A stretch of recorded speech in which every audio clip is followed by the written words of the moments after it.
Bapak Ibu, saudara-saudari yang dirahmati Allah, malam ini kita akan membahas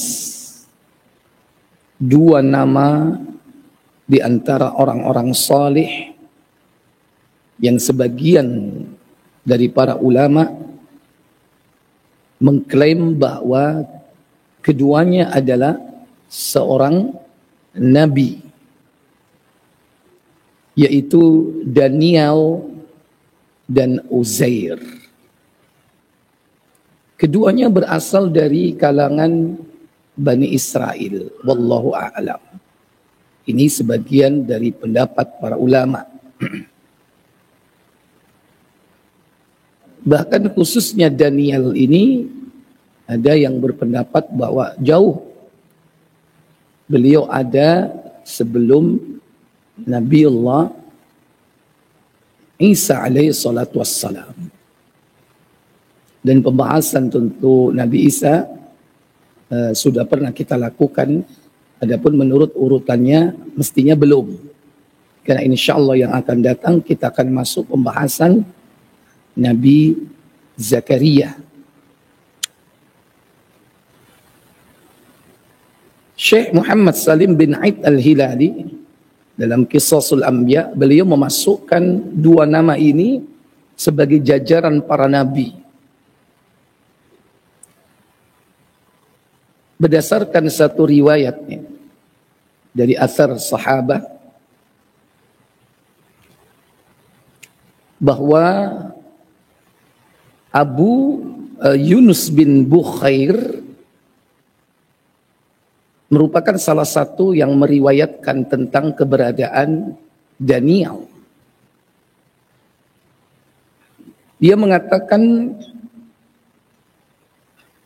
menukil nama dari atau bersumber dari Abul Aliyah yang beliau menuturkan bahwa setelah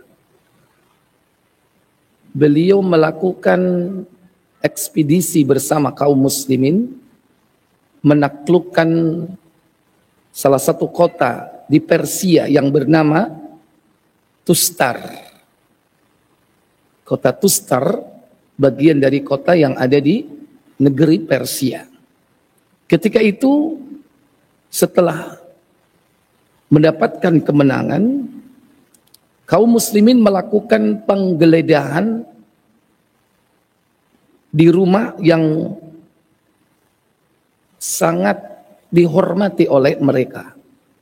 Karena milik dari pimpinan mereka, yaitu panglima besar Persia yang bernama Hurmuzan. Panglimanya kalah ketika itu, kemudian digeledah rumahnya. Di dalam rumah Hurmuzan inilah mereka menemukan sebuah tempat tidur yang di atasnya terdapat mayat seorang lelaki. Nah, di atas kepalanya ini terdapat sebuah kitab, ya persis di posisi kepala yang isinya berbahasa Ibrani. Kemudian kitab ini diambil, diberikan kepada Umar Ibnul Khattab radhiyallahu taala yang ketika itu memang memimpin ekspedisi penaklukan kota Tustar ya, Tustar. Kemudian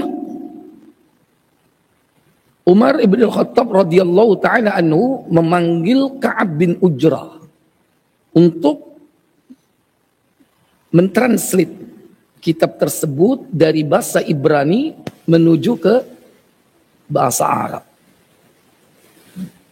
Sehingga Ka'ab mengatakan, akulah orang pertama yang membaca kitab tersebut sebagaimana kalian membaca Al-Quran.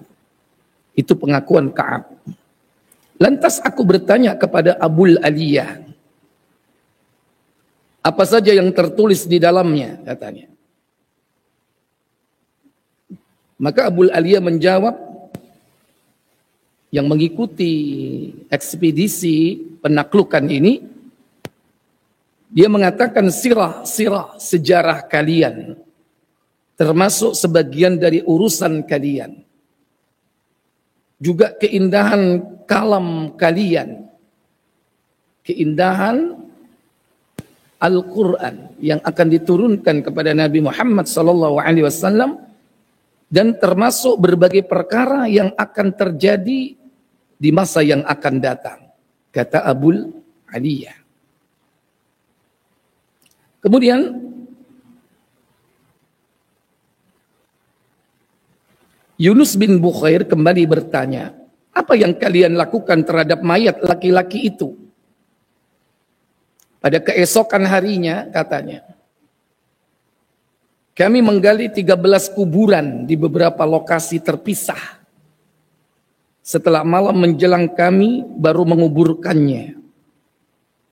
Lalu kuburan ini kami ratakan dengan tanah, sehingga orang-orang tidak mengetahui persis di mana kuburan itu berada. Karena memang mayat ini dikeramatkan. Mayat ini masih utuh.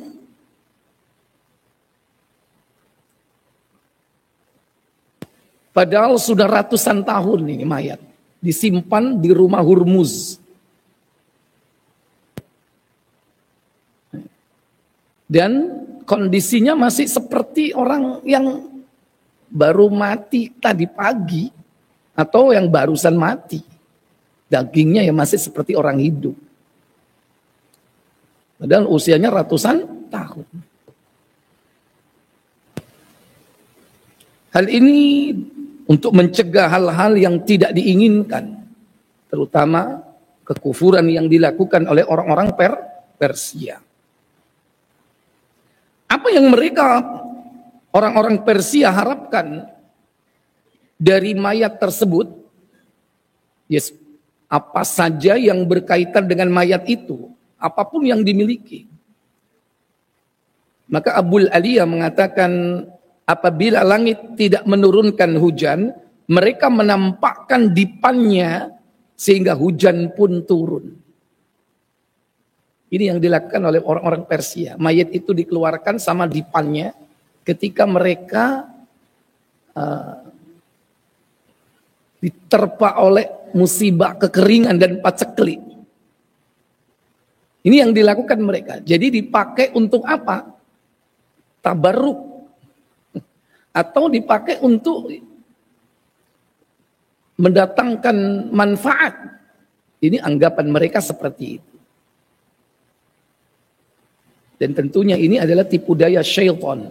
Sekalipun setiap kali hal itu dilakukan, benar terjadi. Hujan turun. Ini tidak lain tipu daya syaitan. Lantas Abul Aliyah bertanya, bertanya tadi kepada Abul Aliyah, siapa tadi?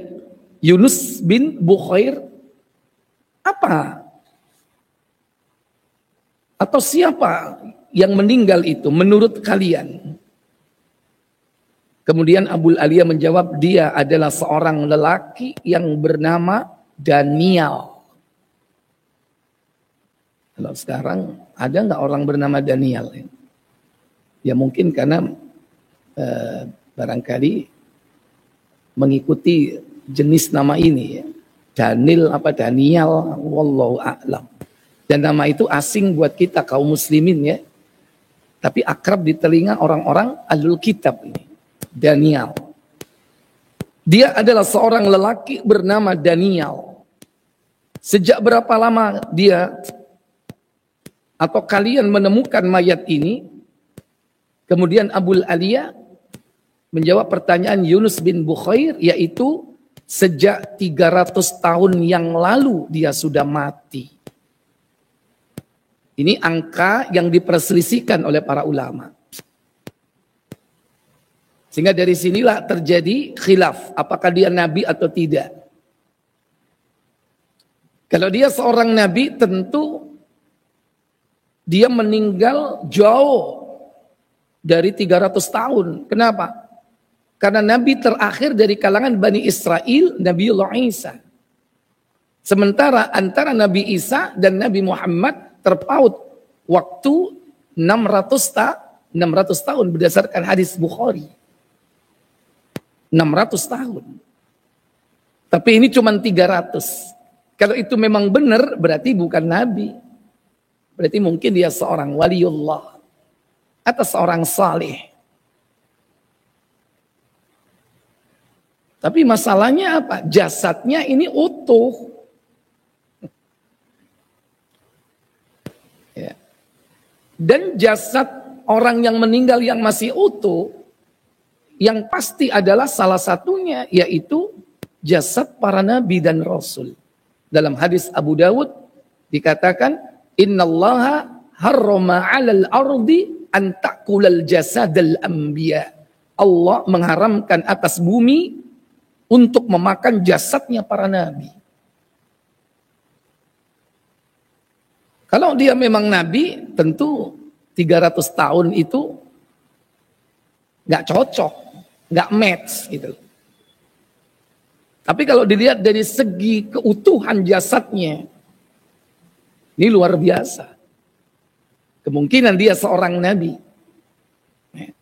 Nah, dari sini kemudian ada banyak pendapat yang mengatakan bahwa dia itu sudah meninggal bahkan lebih dari 600 tahun. Pendapat berikutnya, dia telah meninggal lebih dari 800 tahun yang lalu. Dari masa Nabi 800 tahun yang lalu berarti apa? 200 tahun sebelum Nabi Isa.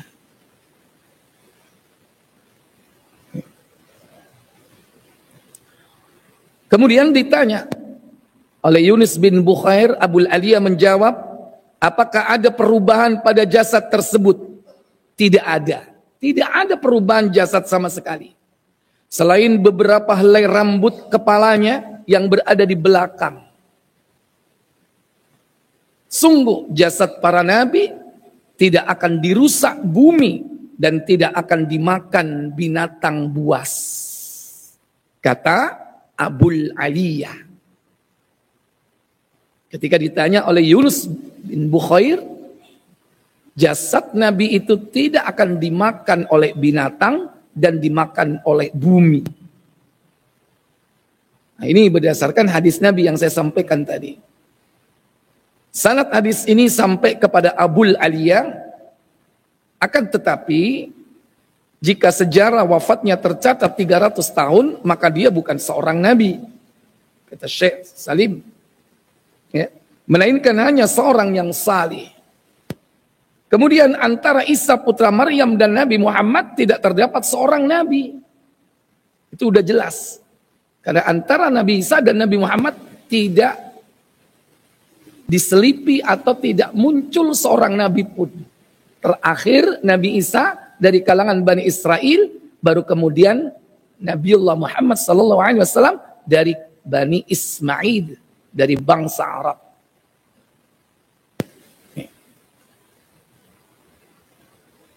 Demikian berdasarkan hadis yang terdapat dalam Sahih Bukhari, tenggat waktu antara Nabi dengan Nabi Muhammad SAW dengan Nabiullah Isa 600 tahun.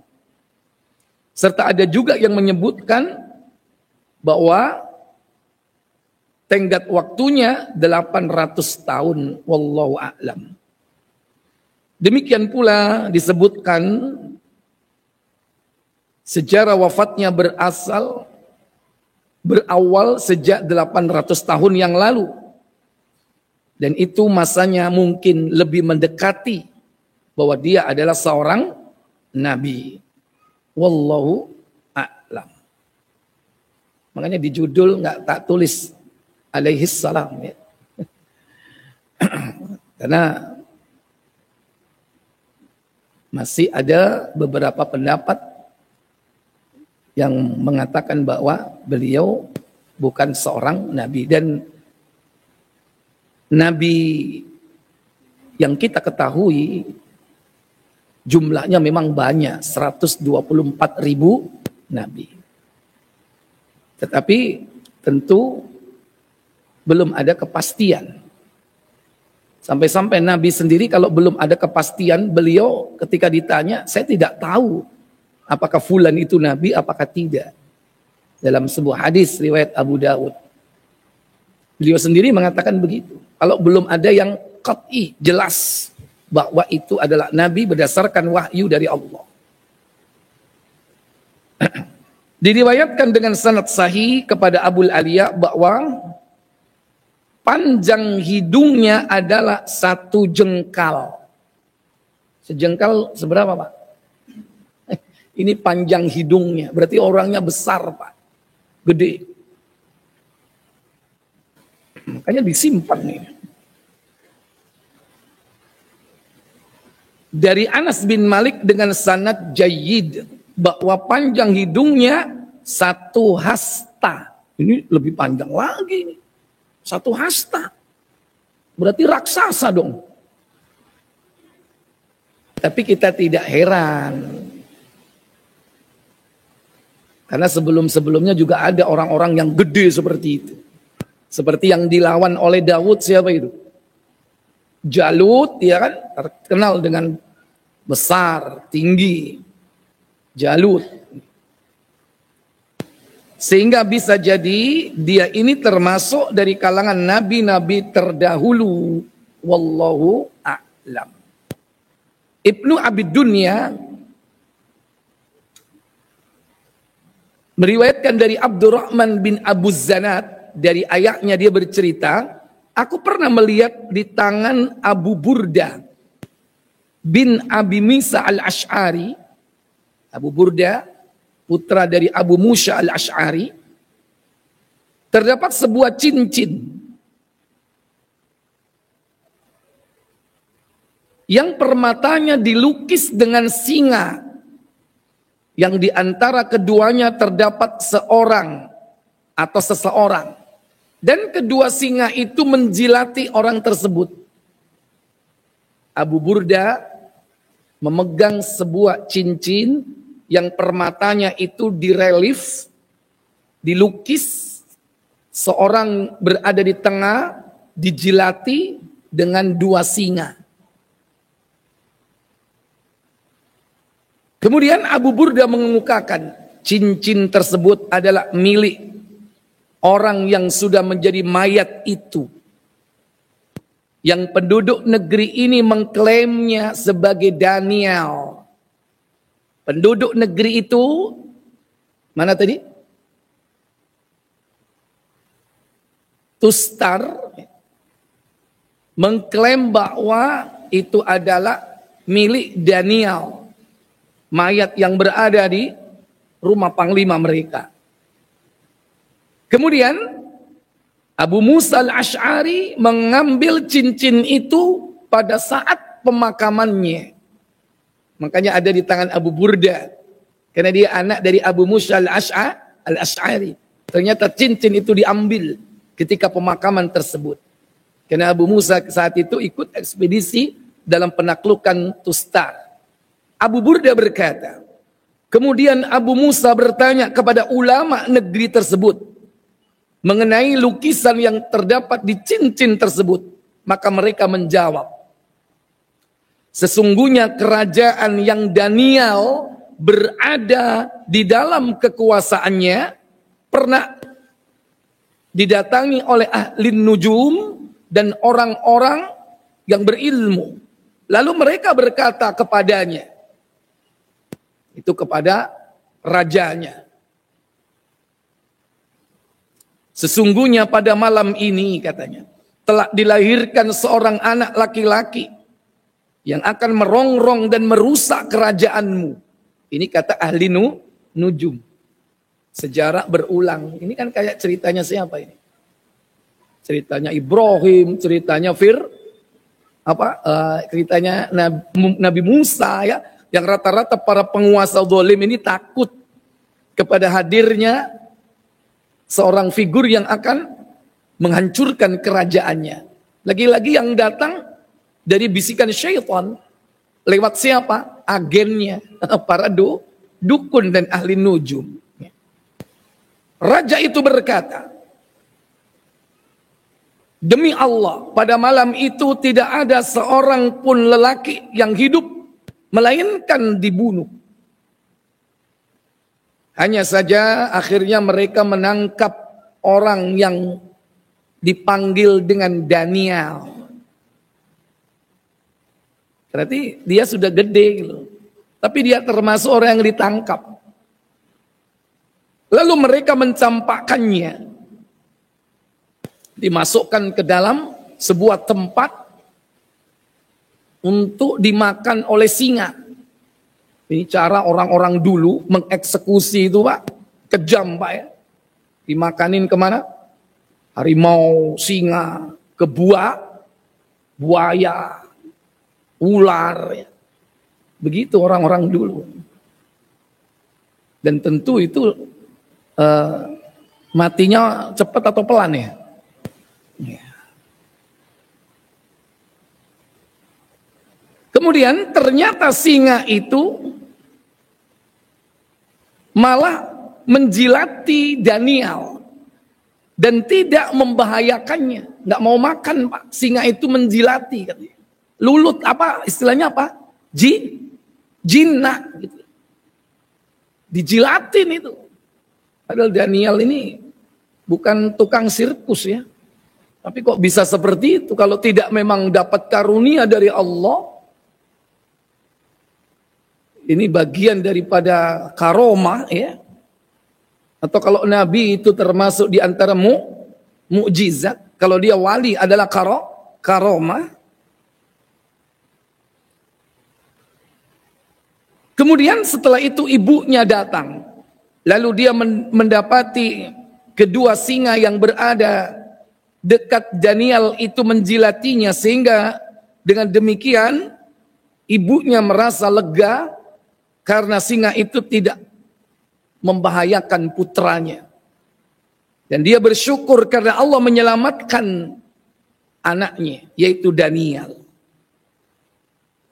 Kemudian Abu Burda menceritakan, Abu Musa berkata, para ulama negeri tersebut berkata, maka Daniel melukis gambarnya dan gambar dua ekor singa yang sedang menjilatinya pada sebuah permata cincin, agar dia tidak melupakan nikmat Allah yang telah diturunkan kepadanya dalam perkara ini.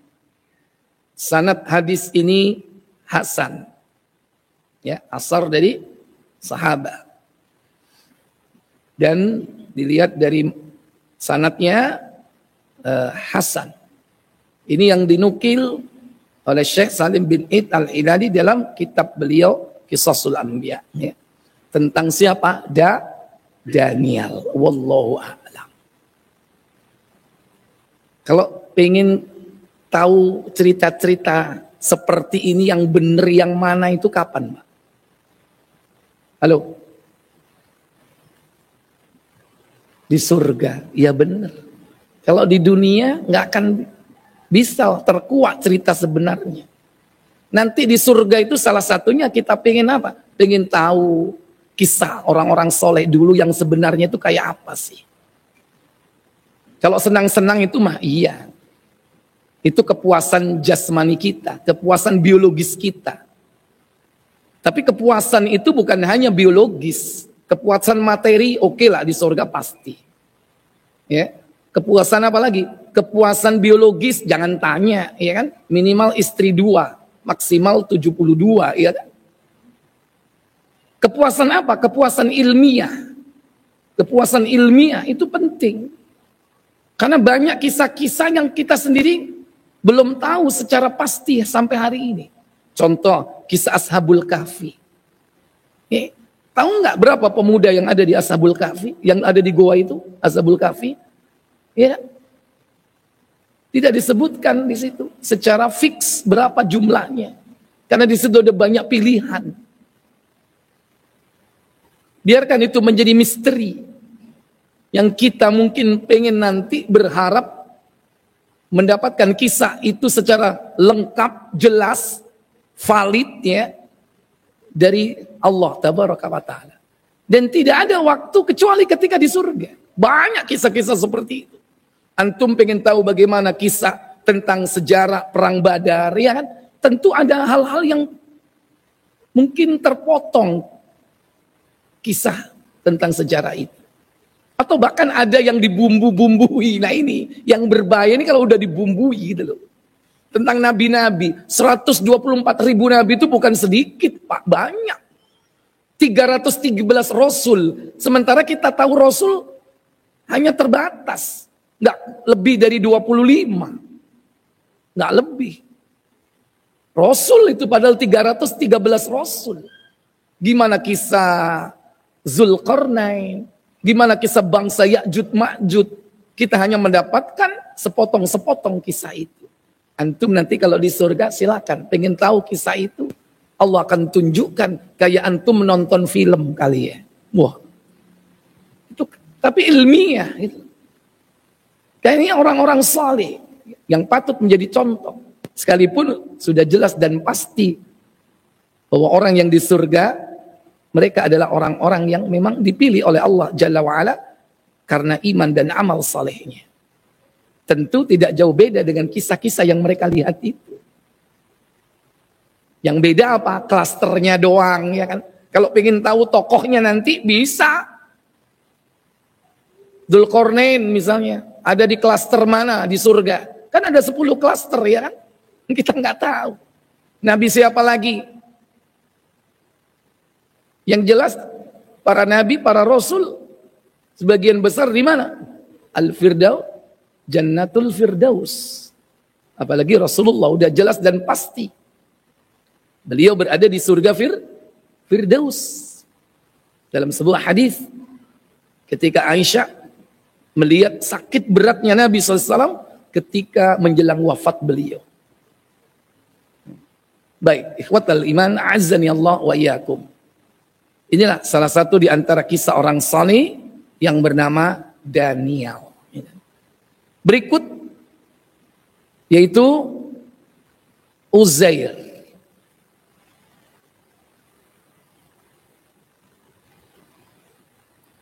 Uzair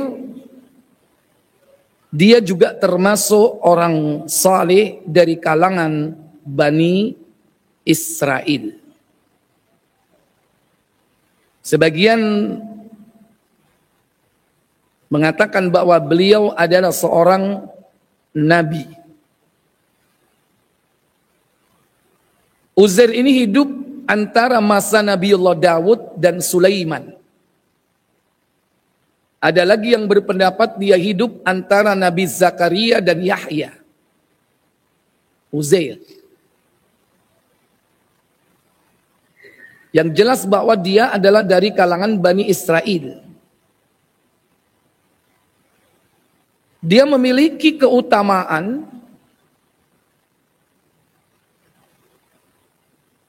yaitu dia hafal kitab Taurat. Sementara belum pernah ada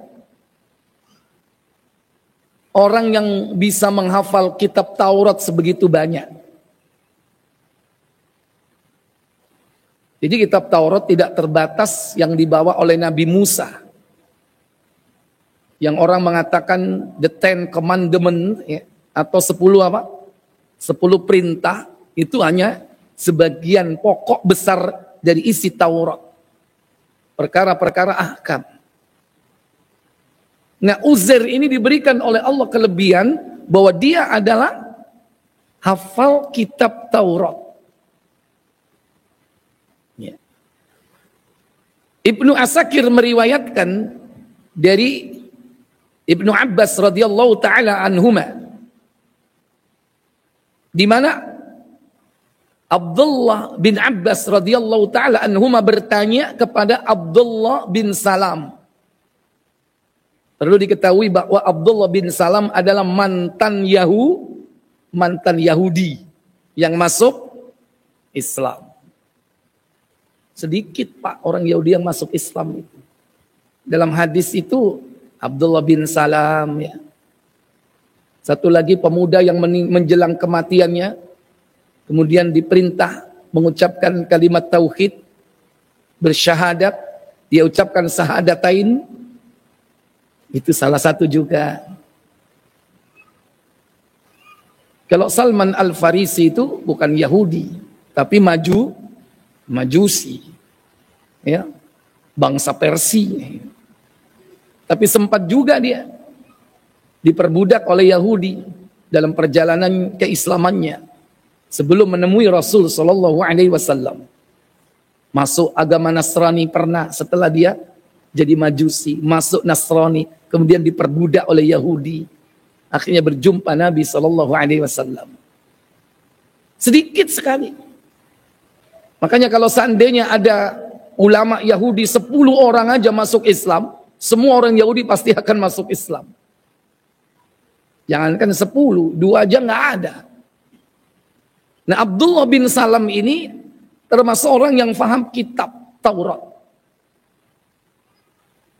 Makanya ketika kasus terjadinya perzinaan antara 2 orang muhson dan muhsonat di kalangan Bani Israel yang dicat hitam, dikarak keliling kota sebagai hukuman zina, didatangi oleh Nabi. Saat itu diikuti Abdullah bin Salam. Nabi bertanya, seperti inikah cara kalian menghukum orang yang berzina? Kata mereka, iya. Kalau memang benar, tunjukkan kepada kami kitabmu. Bawa kitabmu ke sini. Kemudian mereka membawa Taurat dan disuruh baca. Baca kitabmu. Maka dibacalah kitab Taurat mereka.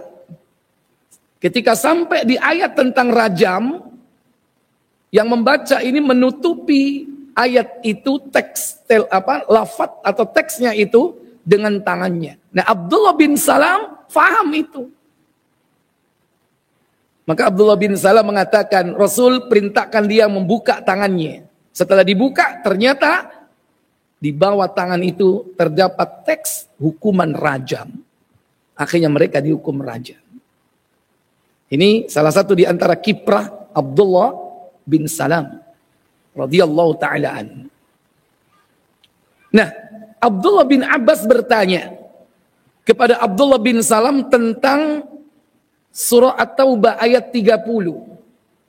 Yang disebutkan dalam ayat itu tentang Uzair. Kata Allah Jalla wa Ala, wa qalatil yahudu Uzair ibnullah.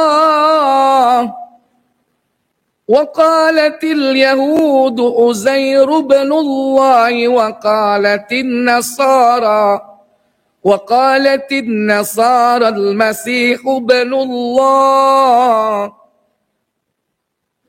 ذلك قولهم بأفواههم يضاهئون قول الذين كفروا من قبل قاتلهم الله أنى يؤفكون. Kata Allah, orang-orang Yahudi berkata, Uzair ibnullah, Uzair adalah anak Allah.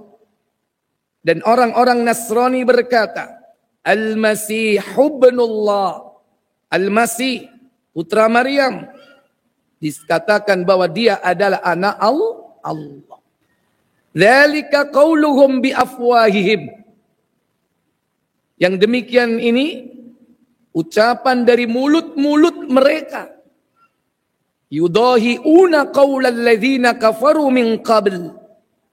Mereka mengikuti ucapan orang-orang kafir terdahulu. Orang kafir terdahulu siapa? Para penyembah dewa. Siapapun yang menyembah dewa, mereka yakin diturunkannya anak dewanya ke bumi sebagai juru apa? Juru selamat. Penyembah matahari, mereka yakin diturunkan anak dewa matahari untuk menyelamatkan bumi. Ada lagi orang Yunani, penyembah dewa Zeus. Mereka yakin Zeus ini menurunkan putra tunggalnya untuk menyelamatkan bumi, yaitu yang bernama Jangan pura-pura nggak tahu itu film ente itu. Dulu sering lihat Hercules. Itu putra dewa Zeus. Padahal dewa Zeus itu disembah oleh orang-orang Yunani. Antum kan pengennya kan lihat, wah gimana laga actionnya ya kan. Ketika bertarung dengan pedangnya. Itu film kesyirikan itu. Halus. Masuk ke dalam anak-anak kita. Termasuk antum dulu kan masih anak-anak. Senang dengan film Hercules ya. Kalau enggak Samson. Sampai-sampai ada Samson Betawi. Siapa dulu itu? Masih ingat ternyata. Hati-hati. Film-film itu kadang membawa keyakinan-keyakinan yang disisipkan, disusupkan dengan halus. Jadi ternyata ahlul kitab, mereka yang dapat kitab Taurat, masih terpengaruh dengan subhatnya para penyembah berhala dan penyembah dewa. Yudahi'una qaulal ladzina kafaru min qabl. Mereka mengikuti perkataan ucapan orang-orang kafir terdahulu. Qatalahumullah. Allah akan memerangi mereka. Allah pasti akan memerangi mereka. Anna yufakun. Bagaimana mereka bisa berpaling? Berpaling dari kitabnya. Berpaling dari Taurat. Berpaling dari Zabur. Berpaling dari suhuf mereka. Ikhwatal iman, azani Allah wa iyyakum. Maka Abdullah bin Salam ketika ditanya oleh Abdullah bin Abbas radhiyallahu taala anhuma, dia berkata, Bani Israel berkata, Musa tidak sanggup mendatangkan Taurat kepada kami kecuali yang terdapat dalam kitab. Artinya apa? Musa aja nggak hafal. Musa aja nggak hafal kitab. Padahal Nabi yang sangat dihormati oleh Bani Israel, yang spektakuler, membawa mereka diselamatkan dari perbudakan Fir'aun, siapa? Musa. Tapi belum pernah mereka itu mengatakan bahwa Musa anak siapa? Anak siapa? Anak Allah. Pernah ada ucapan mereka mengatakan Musa anak Allah? Padahal Nabi Musa itu diyakini dialog langsung dengan Allah ketika di Tursina. Kalimullah. Nabi satu-satunya yang berbicara langsung dengan Allah tatkala di bumi. Kalau Nabi Muhammad kan enggak. Harus berangkat dulu naik. Melakukan spiritual journey. Isra Mi'raj. Baru di Sidratul Muntaha terjadi dialog antara Nabi dengan Allah. Tapi Nabi Musa di Gunung Tursina. Tapi mereka tidak pernah mengatakan Musa putra Allah. Enggak. Tapi dia katakan Uzair putra Allah. Hanya karena apa? Ucapan mereka, Musa tidak sanggup mendatangkan Taurat kepada kami kecuali apa yang terdapat dalam kitab. Artinya apa? Kecuali Musa membacanya. Artinya nggak hafal. Sedangkan Uzair telah mendatangkan Taurat kepada kami tanpa melalui kitab. Di luar kepala. Kitab Taurat. Alasan inilah akhirnya mereka sekelompok Bani Israel melemparkan kitab Taurat. Dilemparkan kitab Taurat itu dan berkata, Uzair binullah, Uzair adalah putra Allah. Akhirnya ucapan ini Allah abadikan di dalam Al-Quran. Surah At-Taubah ayat berapa tadi? Ayat 30. Ini jangan dianggap enteng. Ucapan kalimat seperti itu konsekuensinya besar. Seketika itu kafir dia. Karena jelas kan ketegasan Allah itu pada saat nanti ketika Isa diperlakukan sama oleh Bani Israel. Sehingga tegas Allah akhirnya mengatakan apa? Laqad kafaral ladzina qalu innallaha tsalitsu tsalatsa. Sungguh kafirlah orang yang mengatakan bahwa Allah terdiri dari 3 bagian. Ada Tuhan Bapa, Tuhan Anak, dan Roh Kudus, kafir orang ini. Diulangi lagi setelah Bani Israel menjadikan Uzair sebagai anak Allah, ternyata orang-orang Nasrani pun demikian. Inilah kemudian Allah Jalla wa'ala sampaikan di dalam Al-Quran At-Taubah ayat 30 bahwa ucapan itu ngelantur. Mereka apa? Hanya ikut-ikutan apa yang diucapkan oleh orang-orang terdahulu. Kemudian khilaf di kalangan ulama bahwa Uzair adalah nabi ataukah bukan seorang nabi. Pendapat yang pertama, ini adalah pendapat masyhur di kalangan ahlul kitab. Mereka semua mengakui Uzair adalah nabi dan mayoritas ulama salaf. Ini pendapat yang pertama. Yang kedua, Uzair bukanlah seorang nabi. Uzair hanya orang saleh yang mendapatkan ilham. Ini adalah pendapat Atha bin Abi Rabah dan Hasan al-Basri. Ya.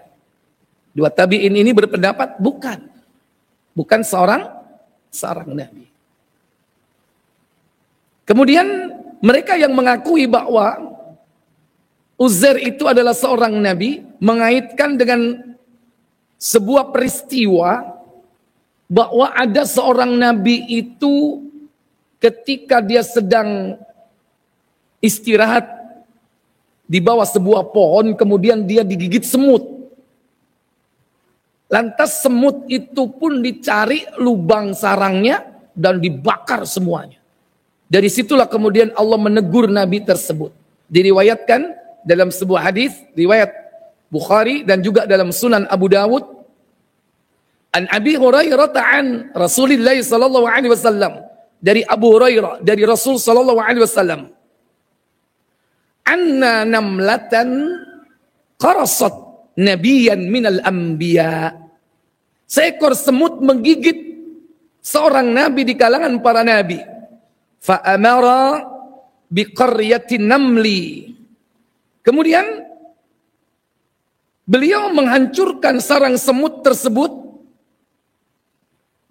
Setelah dihancurkan sarang tersebut, fa uhriqat, dibakarlah sarang tersebut sehingga habis semua semut itu.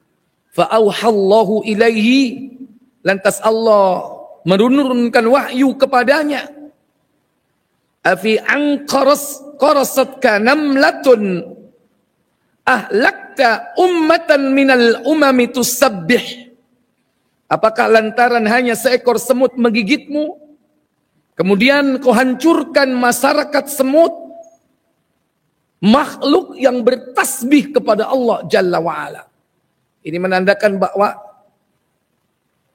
kita ini tidak boleh membunuh apa Pak? Membunuh semut Pak.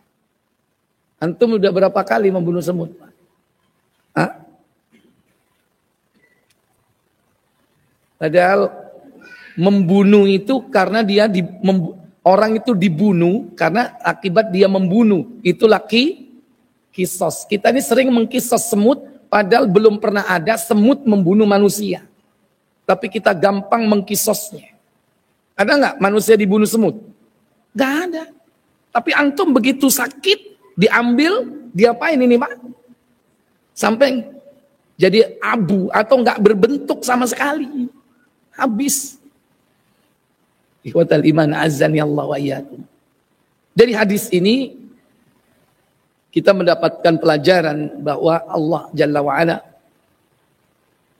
menjadikan salah satu di antara makhluk ciptaannya sebagai ujian buat kita. Karena semut ini ada di mana-mana, di rumah kita, di tempat kerja kita, di mana-mana.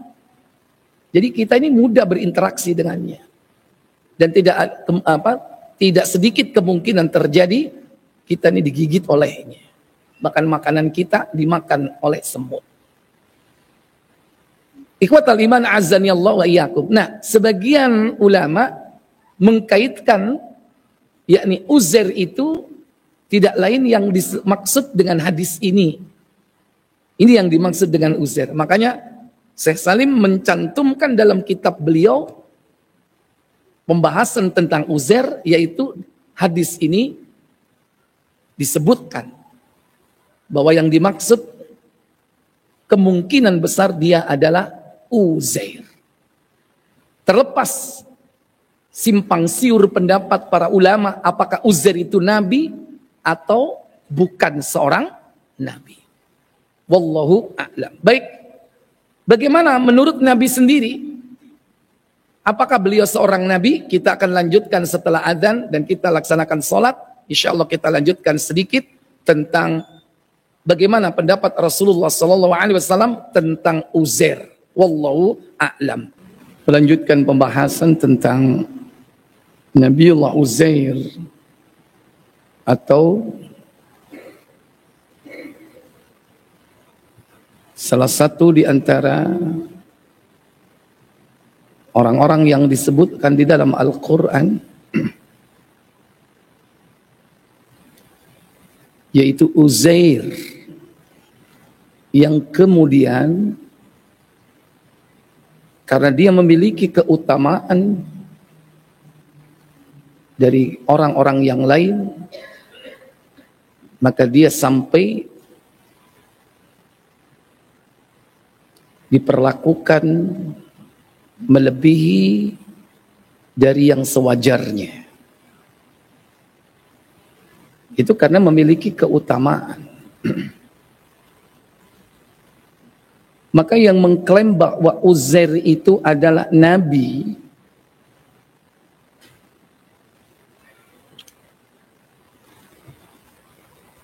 karena dia memiliki keutamaan yang tidak dimiliki dengan nabi yang mereka ketahui. Bahkan mereka anggap lebih hebat dari orang-orang yang lain. Ada Nabi Musa, ada Nabi Daud, ada Nabi Sulaiman. Ternyata ada yang dianggap memiliki keutamaan yang tidak dimiliki oleh nabi yang lain. Dia menghafal seluruh Taurat. Dengan alasan itu, sehingga mereka meyakini bahwa dia adalah seorang nabi. Sebagaimana Nabiullah Isa diberikan oleh Allah mukjizat yang tidak diberikan kepada yang lain, seperti menghidupkan orang yang mati, membuat burung dari tanah liat yang ditiupkan ruh, menyembuhkan orang yang buta sejak bayi. Ini kehebatan-kehebatan yang luar biasa. Yang itu tidak ada kecuali dimiliki oleh seorang utusan Allah tabaraka wa ta'ala. Maka Uzair, sebagian dari kaum muslimin di kalangan para ulama masyhur dianggap sebagai seorang nabi, sekalipun tidak ditunjukkan secara pasti. Banyak di dalam Al-Quran orang-orang yang disebutkan tetapi tidak dipastikan bahwa dia seorang nabi, seperti Dzulqarnain, seperti Luqmanul Hakim, figur-figur manusia yang memiliki keutamaan spesifik yang tidak dimiliki oleh yang lain, tapi tidak disebutkan secara pasti bahwa dia adalah seorang nabi. Sehingga sampai Nabi sendiri sallallahu alaihi wasallam menyebutkan dalam sebuah riwayat dari Abu Hurairah radhiyallahu taala an, bahwasanya beliau bersabda, ma adri at-tubba'un la'inun huwa amla. Aku tidak tahu, kata Nabi, apakah tubba' adalah orang yang dilaknat atau tidak. Wa ma adri Uzairun nabiyyun huwa amla. Dan aku juga tidak tahu, kata beliau, apakah Uzair itu seorang nabi atau bukan. Hadis riwayat Abu Dawud dengan sanad sahih nomor 4674. Ini ucapan Nabi SAW sendiri. Artinya bahwa Nabi Sallallahu Alaihi Wasallam selama tidak ada keterangan yang pasti bahwa dia seorang nabi, maka Nabi pun mengatakan ma adri, aku tidak tahu. Padahal dalam Al-Quran disebutkan dalam surah Ad-Dukhan, dalam surah Qaf tentang negeri Al-Aikah dan juga Tuba'. Itu negeri yang dilaknat oleh Allah penduduknya. Tapi Nabi mengatakan aku tidak tahu Tuba' itu kaum yang dilaknat atau tidak. Maksudnya kaum yang dihukum oleh Allah atau tidak. Padahal tegas di situ. Tuba' itu negeri mereka itu dihancurkan oleh Allah. Sebagaimana penduduk Aikah. Tapi Nabi masih mengatakan seperti ini. Maka di dalam Al-Quran sekalipun Uzair itu disebut, tapi Nabi tidak bisa memastikan apakah beliau itu Nabi atau bukan. Wallahu a'lam. Kejarlah informasi itu nanti. Kapan? Ya sudah saatnya nanti. Kecuali kalau antum disiksa, nggak akan mungkin berpikir untuk mencari kebenaran kisah atau hakikat kisah yang sebenarnya. Wallahu a'lam. Yang jelas dalam Al-Quran bahwa Uzair ini dijadikan sebagai sekutu di samping Allah, itu yang pasti. Karena ketika orang-orang Bani Israel mengatakan Uzairu binullah, Uzair itu anak Allah, itu konsekuensinya pertama ucapan itu mengeluarkan dirinya dari din, dari agama karena kekufuran. Dan ucapan itu menunjukkan konsekuensi apa? Bahwa Uzair ini dijadikan tandingan selain Allah. Dalam apa? Dalam perkara ubudiyah, dalam perkara peribadatan. Makanya dalam sebuah hadis, nanti manusia dikumpulkan oleh Allah di padang mahsyar. Dihadirkan itu nanti orang-orang yang menyembah berhala. Termasuk orang Yahudi nanti akan ditanya oleh Allah Jalla wa'ala. Salah satu jawaban mereka adalah, aku dulu menyembah Uzair. Dalam hadis Bukhari,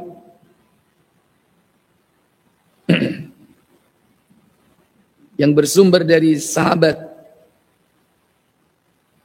yakni Abu Sa'id Al-Khudri radhiyallahu ta'ala anhunna, bahwasannya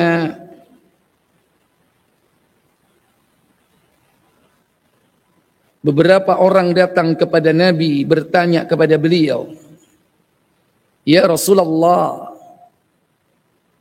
hal nara Rabbana yawmal qiyamah, apakah kami kelak di hari kiamat dapat melihat Rabb kami? Ini hadis berkaitan dengan banyak hal. Bisa masuk kategori tentang melihat Allah, bisa jadi masuk kategori syafaat. Karena ini ada syawahid yang lain yang lebih panjang dari hadis ini berkaitan dengan, yaitu sirat, berkaitan dengan syafaat, syafaatul uzma. Baik. Begitu ditanya beliau oleh para sahabat, apakah mereka bisa melihat Allah di hari kiamat? Qala Nabi sallallahu alaihi wasallam, na'am. Iya. Melihat di sini yang dimaksud melihat dengan mata kepala. Karena melihat itu dua kali nanti. Di padang mahsyar dan di surga. Kalau di dunia ini Tidak satupun manusia yang pernah melihat Allah. Sekalipun Nabi Musa, sekalipun Nabi Muhammad ketika Isra dan Mi'raj. Siapa yang mengatakan bahwa Nabi Muhammad pernah melihat Allah, orang itu telah berdusta. Berdusta dengan kebohongan besar kepada Allah. Sebagaimana Aisyah mengatakan, "Man za'ama anna Rasulullah ra'a rabbahu faqad a'dhama 'ala Allahil firyah." Kedustaan yang besar kepada Allah. Mengatakan bahwa Muhammad SAW pernah melihat Allah. Karena Aisyah yang pertama kali bertanya tentang itu. Dan Nabi telah menjawabnya. Bahwa Nabi tidak pernah. Yang dilihat itu dalam 2 saat. Yaitu. Walaqad ra'ahu bil ufuqil mubin. Walaqad ra'ahu nazlatan ukhra. 2 kali itu adalah Jibril alaihissalatu wassalam. Bukan Allah. Kemudian Nabi memberikan analogi. Bagaimana seorang itu nanti bisa betul-betul melihat Allah dengan mata kepalanya. Hal tudarruna fi ru'yati syams bidh-dhahirati dhaw'un laysa fiha sahab. Apakah ada kesulitan bagi kalian semua melihat matahari di saat siang yang terang benderang, tidak ada awan sama sekali? Maka mereka mengatakan, la, tidak wahai Rasul. Jadi betul-betul kita ini bisa melihat dengan jelas seperti kita melihat matahari. Bukan Allah jadi matahari, ini ada yang memelintir begitu. Itu masa itu Allah dianggap seperti matahari? Tidak. Yang dimaksud cara kita melihat itu seperti lihat matahari. Jelasnya, terangnya. Bahkan apa? Tidak berdesak-desakan. Sebagaimana kita melihat matahari. Berdesak-desakan enggak? Orang yang berada di barat dan di timur bisa melihat bersama matahari. Karena matahari itu besar. Apalagi Allah. Akbar. Ya.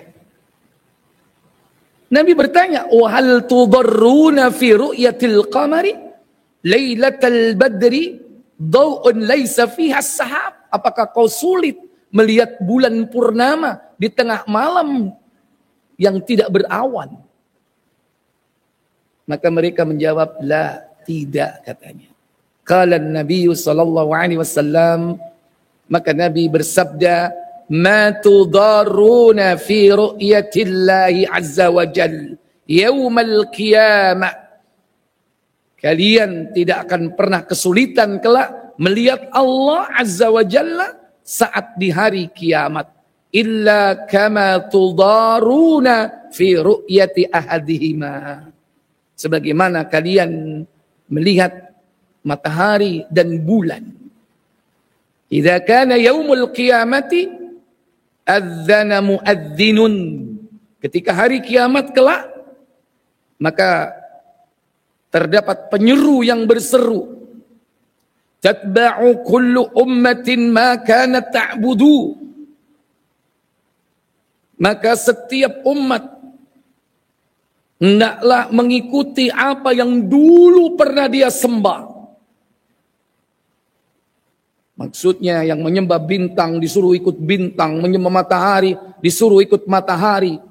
Berbaris mengikuti apa yang dia sembah saat di dunia. Maka fala yabqa man kana ya'budu ghairallah minal asnam wal ansab illa yatasaqatuna finnari. Maka tidaklah tersisa orang-orang yang menyembah selain Allah di kalangan para penyembah berhala. Semua mengikuti berhala-berhala mereka. Sesembahan-sesembahan mereka. Diikuti semuanya.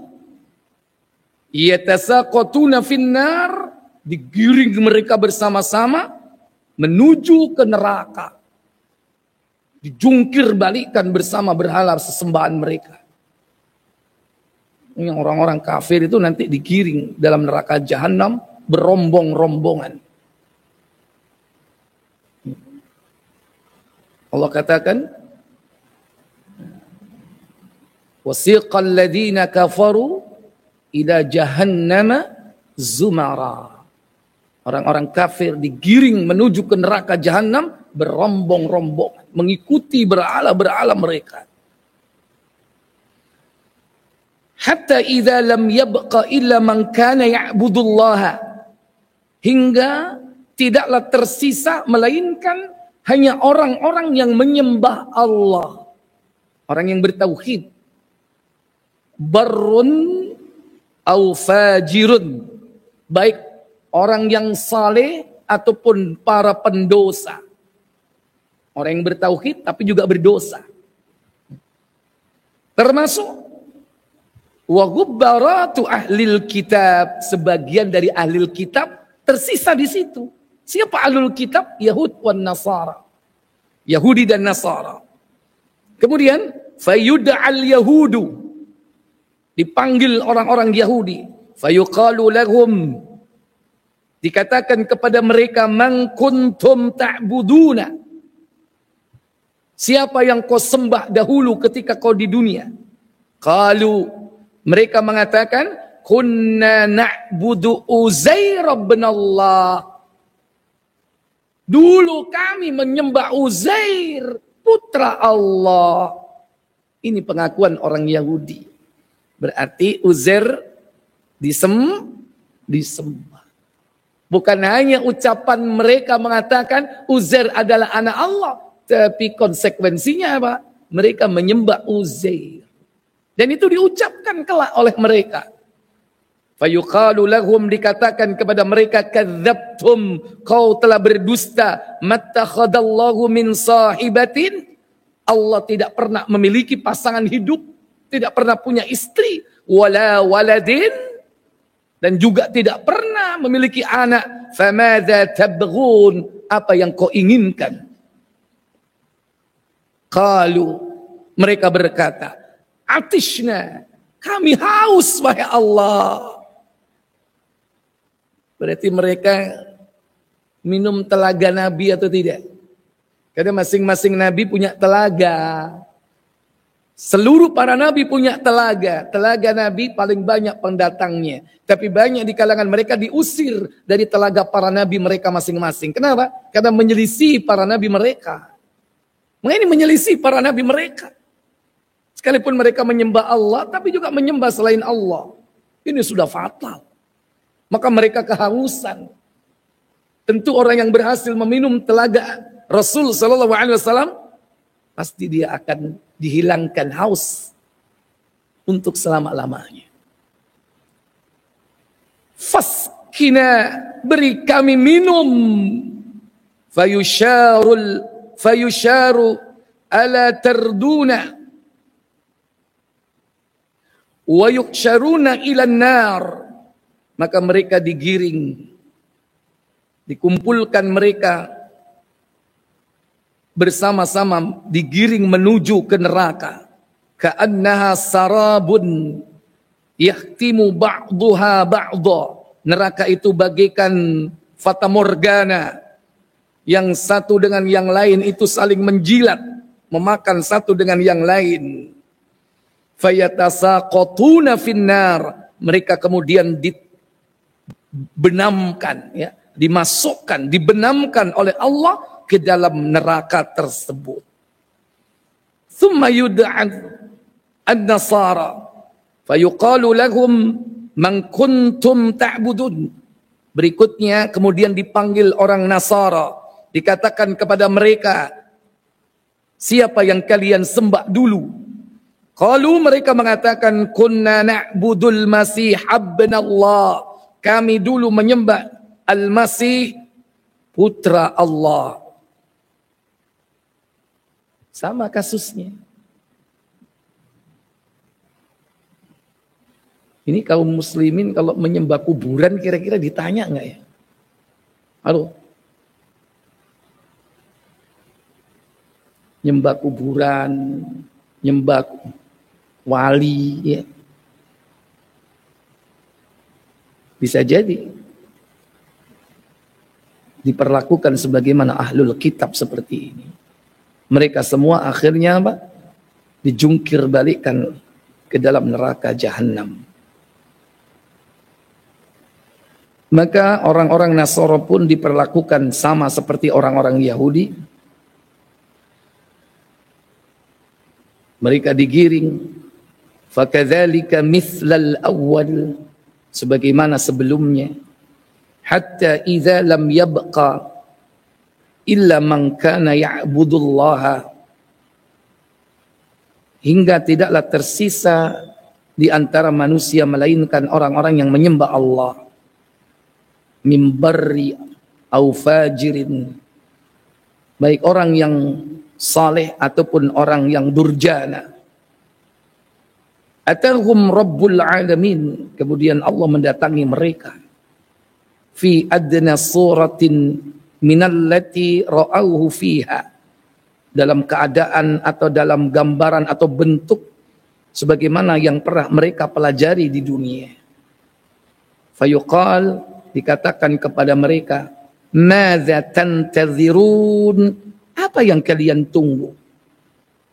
Tatba'u kullu ummatin ma kanat ta'budu, maka setiap orang harus mengikuti siapa yang dulu mereka sembah. Mereka mengatakan, faraqnan nasa fid dunya ala afqari ma kunna ilaihim. Dulu kami telah berpisah dengan mereka orang-orang kafir di dunia, padahal kami dalam kondisi butuh kepada mereka. Walam nusahibhum, dan kami tidak berteman dengan mereka. Inilah orang-orang mukmin. Wa nahnu nantadziru rabbana alladzi kunna na'bud. Kami menunggu Rabb kami di tempat ini, Rabb yang kami sembah dahulu. Fayaqul, maka kemudian mereka berkata, kemudian dikatakan kepada mereka, ana rabbukum, aku adalah Rabbmu. Fayaqulun, mereka pun mengatakan, la nusyriku billahi syai'a, kami tidak akan pernah menyekutukan Allah dengan sesuatu apapun. Hal itu diucapkan sebanyak 2 kali atau sebanyak 3 kali. Hadis ini terdapat di dalam Sahih Al-Bukhari. Di antara faedah yang kita bisa ambil tadi, ucapan orang-orang Yahudi bahwa mereka menyembah siapa? Mereka menyembah Uzair. Wallahu a'lam. Semoga Allah Jalla wa'ala menghindarkan kita dari 2 kelompok yang mengambil tandingan selain Allah, menjadikan manusia sebagai tandingan-tandingan selain Allah. Karena sikap hulu mereka terhadap para nabi mereka. Sama, ini peringatan buat kita Bapak Ibu saudara sekalian. Kalau kita hulu kepada orang-orang soleh kita, bahkan kepada nabi-nabi kita, akan diperlakukan sebagaimana yakni orang Yahudi dan Nasrani, karena mereka hulu dalam memperlakukan nabi mereka. Nabiullah Isa sendiri mengatakan, la tutruni kama atratin nasara al-masih ibn Maryam. Jangan kau menyanjung dan melebihkan aku sebagaimana orang Nasrani menyanjung Isa putra Maryam, berlebih-lebihan. Dan Nabi kemudian menegaskan dalam ucapan beliau, innama ana abdullah, sesungguhnya aku ini hanya hamba Allah. Fakul abdullah wa rasuluh, abduhu wa rasuluh. Ucapkanlah hambanya dan utusannya. Ini kalimat yang proporsional, bahwa Nabi Muhammad SAW itu adalah hambanya dan juga utusannya. Hambanya mengandung makna la ifrat, tidak berlebih-lebihan kepada beliau. Beliau hanya hamba Allah. Innama ana basyarun mithlukum. Rasul hanya hamba Allah. Tak boleh hulu mengeluarkan dia dari derajat kemanusiaan. Tapi ingat, yang kedua, wa rasuluh. Ya. Jangan apa? Tafriq. Apa? Meremehkan beliau. Makanya kalimat innama ana basyarum mislukum jangan diputus, lanjutkan yuha ilayya. Tapi aku mendapatkan wahyu. Maka dia posisinya sebagai apa? Rasul. Maka kita ini berada di tengah dari sikap apa? Melebihkan dan meremehkan. Kita menempatkan para nabi pada tempat yang benar. Sesuai dengan proporsinya. Dia adalah hamba Allah dan utusan Allah. Sehingga kita tidak melebihkan beliau, keluar dari derajat kemanusiaan menuju kepada derajat ketuhanan, dan tidak meremehkan beliau. Karena tidaklah keluar dari mulut beliau, melainkan wahyu. Wa ma yantiqu anil hawa in huwa illa wahyu yuha. Maka jangan meremehkan sunnah-sunnah beliau. Kenapa? Sunnah itu adalah wahyu. Karena Nabi sendiri mengatakan, utitul kitaba wa mithlahu ma'ahu.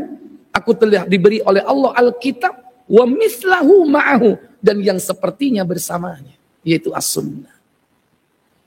Ya, wallahu a'lam. Baik Bapak Ibu, mungkin ini yang bisa saya sampaikan. Insyaallah yang akan datang kita akan bahas Nabiullah Zakaria. Bagaimana kisah beliau menurut Al-Quran dan As-Sunnah. Semoga kita dimudahkan oleh Allah. Sebelum saya tutup, ada pertanyaan? Silakan Pak.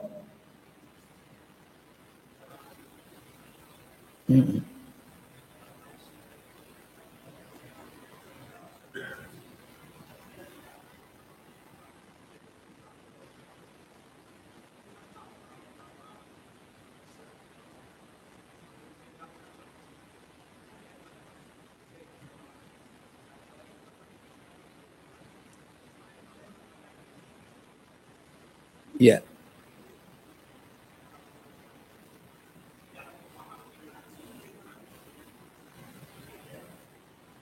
Ya, baik. Jadi di dalam banyak perkara bahwa beberapa ucapan atau keyakinan dari ahlul kitab itu diambil, dijadikan rujukan, diakui, diterima oleh sebagian dari para ulama di kalangan sahabat. Termasuk dalam hal ini adalah keyakinan orang-orang Yahudi bahwa Uzair itu adalah nabi. Itu akhirnya diambil pendapat itu oleh para ulama.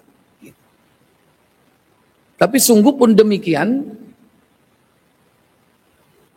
para ulama tidak memastikan bahwa Uzair itu adalah nabi. Tidak memastikan. Tapi kalau melihat beberapa ciri-cirinya, itu persis seperti nabi.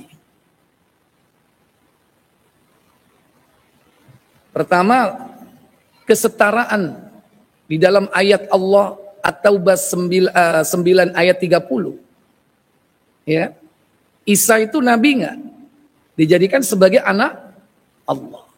Nah, sebelum itu Uzair dijadikan sebagai anak Allah. Jadi mengcompare bahwa kedua orang ini adalah nabi. Tidak mungkin memiliki kedudukan yang berbeda, derajat yang berbeda. Kalau yang satu nabi, bahkan rasul ulul azmi, tapi yang satunya mungkin tidak termasuk ulul azmi. Paling tidak minimal dia adalah seorang nabi.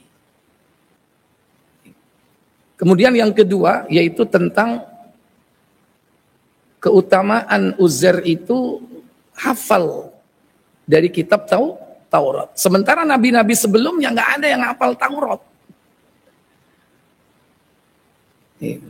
Tapi jangan lantas kemudian hulu dianggap sebagai anak Allah. Kalau itu mukjizat untuk seorang nabi, memang wajar seorang nabi itu menghafal wahyu.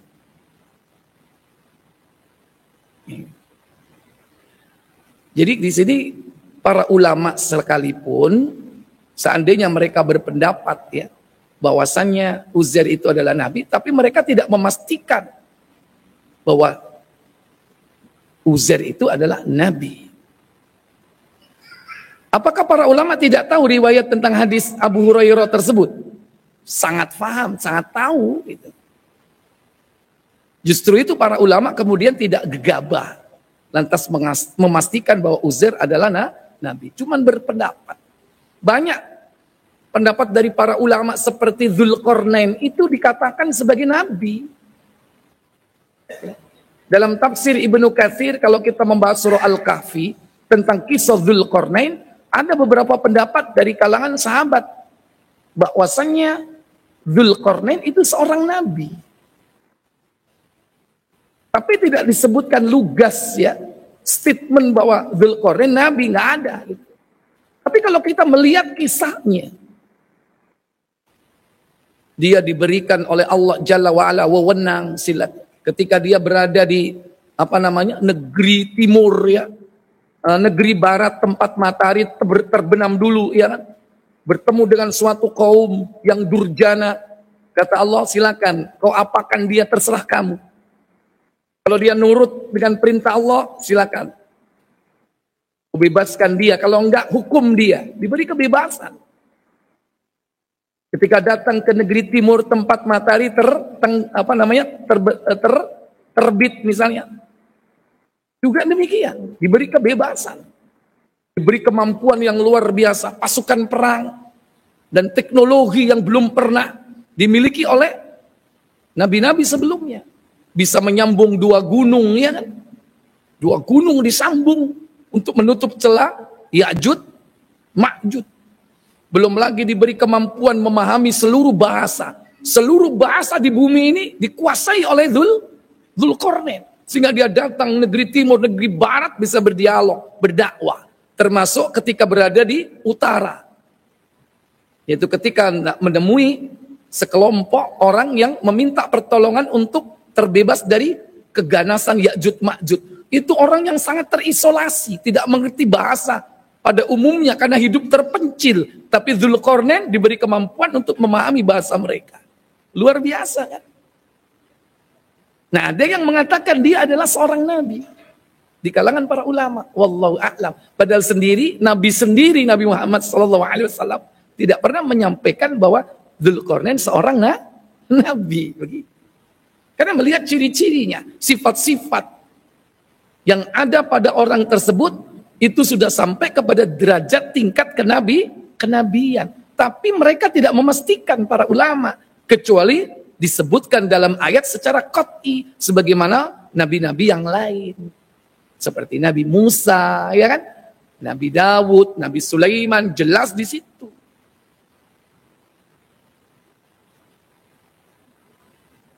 Mudah-mudahan ini salah satu semangat kita untuk menguak cerita sebenarnya. Maka berlomba-lombalah ila maghfirah wa jannah, kepada ampunan dan surga. Karena nanti semua akan terkuat. Kalau kita mati kemudian disiksa, dikubur dan di neraka, antum gak akan berpikir pengen tahu ceritanya Uzair dan Daniel, ya kan? Ini motivasi kita. Maka kita diperintah berlomba-lomba. Dan itu bagian kecil dari apa? Kenikmatan yang kita dapatkan. Apa? Kenikmatan ilmiah. Banyak ilmu yang tidak kita ketahui. Antum nanti kalau di sana pasti akan diberi ilmu tentang itu. Pasti. Kenikmatan jasmani jelas, materi jelas. Kenikmatan apa lagi? Kenikmatan spiritual itu yang tertinggi. Itu yang luar biasa. Yang tiada taranya. Bertemu Allah, melihat wajah Allah, kenikmatan spiritual. Itu pun pasti akan diberi oleh Allah. Kalau yang lain-lain tuh mah lewat. Ya, karena apa saja yang kita minta akan diberi. Itu janji Allah di surga. Kalau antum masih anak-anak, saya tanya, antum kalau masuk surga, pengen jadi apa? Pasti antum jawab, apa? Jadi raja, itu. Kalau dulu antum kan jawabnya apa? Pengen jadi Superman. Ya kan? Kalau nggak jadi Superman jadi apa? Itu kan anak-anak, ya kan? Intinya apa? Antum kalau minta apa saja akan diberi oleh Allah Jalla wa'ala. Nah ini pelajaran dari Al-Quran dan Sunnah ini tujuannya apa? Walaupun tidak lengkap, tujuannya agar kita mengambil yakni hikmah dan mengikuti jejak langkah mereka. Ada poin-poin yang harus kita ikuti dan kita teladani, walaupun itu bukan merupakan sebuah ibadah. Tapi ada kalangan nabi-nabi itu yang poin-poinnya harus kita ittiba sebagai bentuk ibadah. Perilaku Nabiullah Ibrahim, perjalanan beliau, ya kan, tawafnya, sa'inya, itu kan berasal dari perjalanan orang-orang saleh. Dan kita sekarang menjadikannya sebagai manasik, yaitu bagian dari ibadah. Kalau ini tidak, sekedar untuk apa? Mengambil karakter, sifat yang bisa kita ambil sebagai suri toladan dari mereka. Kemudian kita ikuti. Tapi ada nabi-nabi yang kita ikuti dan kita ambil sebagai bagian dari ibadah kita. Ya. Dan itu sudah kita bahas pada pertemuan sebelumnya. Yaitu tentang kisah Khalilullah, kekasih Allah, Nabiullah Ibrahim alaihissalatu wassalam. Wallahu a'lam. Ada lagi?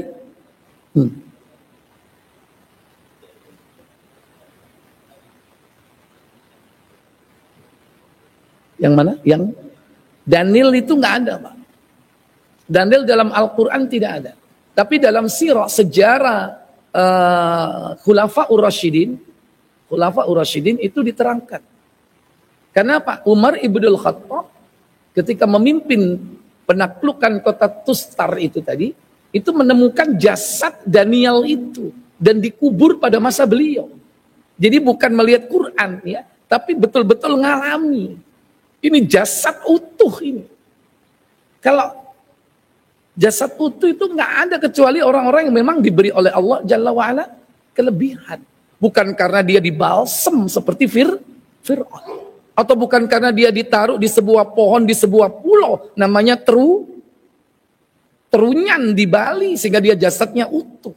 Atau ditaruh di bukit, di lorong-lorong, di goa-goa, di Toraja. Karena mungkin terkondisikan hawa, tanah, memang apa? Cenderung mengawetkan. Ini enggak ini. Dan ini ratusan tahun ini, seperti dagingnya masih utuh. Dan itu di zaman Umar bin Khattab ketika menaklukkan Persia. Zaman Khulafaur Rasyidin. Dan jasad ini apa? Dikubur nggak ada orang tahu. Kalau tahu, waduh, bisa jadi kita ini ikut-ikutan ke sana. Nanti beda lagi turnya, ya kan? Turnya udah beda lagi.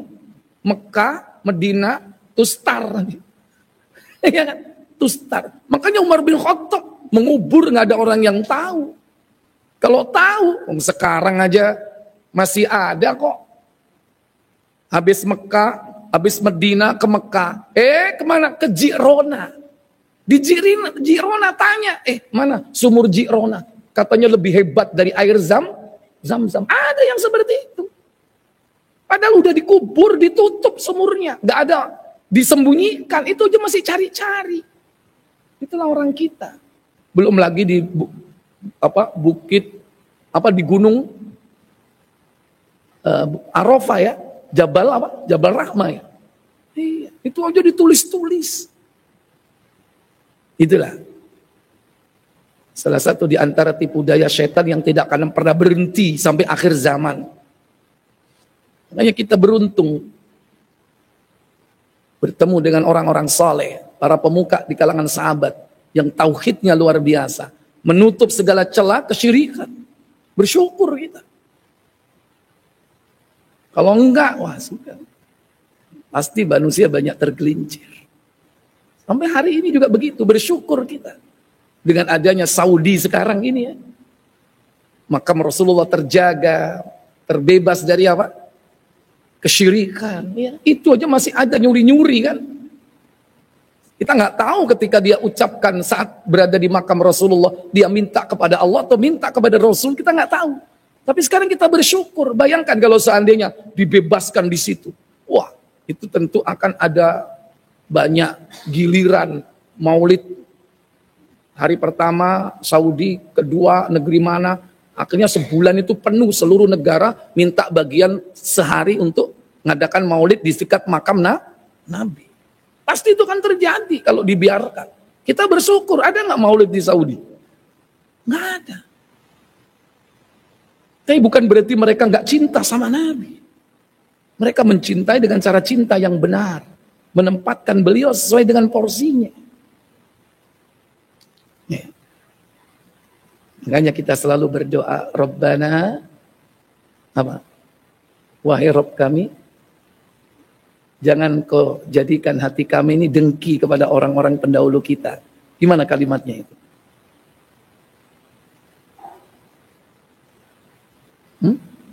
Halo? Gimana?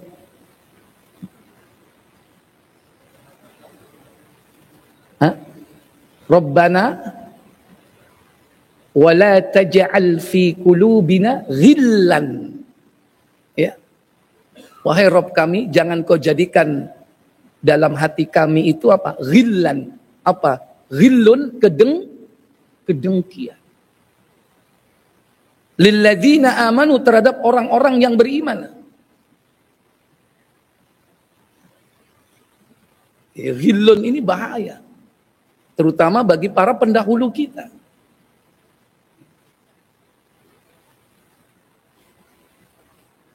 Jadi Allah tabaraka wa ta'ala menjadikan semua ini sebagai ujian buat kita.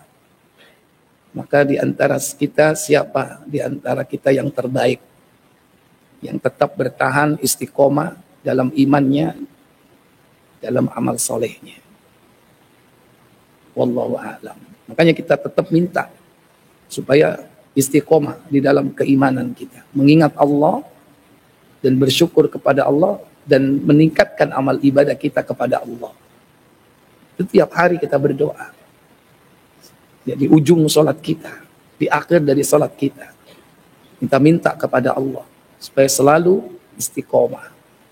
Wallahu a'lam. Terakhir Pak, tadi mau tanya.